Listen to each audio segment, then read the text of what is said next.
I'm Joe Thompson with CertainTeed.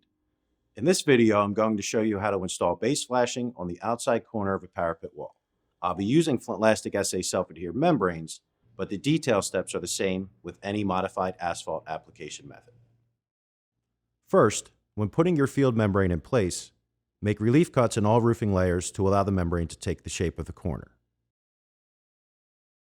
Starting with your anchor flashing or backer sheet, make relief cuts to accommodate the top edge downturn and the corner. For the downturn, cut on an angle from the wall out. For the corner, make a straight cut parallel to the wall out. The sheet will now drop into place. At the bottom of the corner, make a straight cut from the top of the cant and from the bottom of the cant on an angle. Mirror and repeat these steps on the adjacent wall.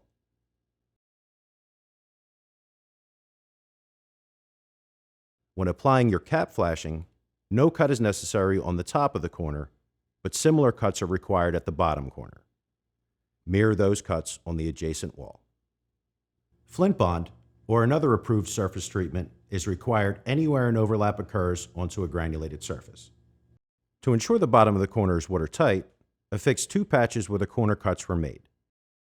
CertainTeed does not dictate the shape of the corner patches. Not required for warranty, but if desired for aesthetics, broadcast CertainTeed color-matched granules into the wet resin.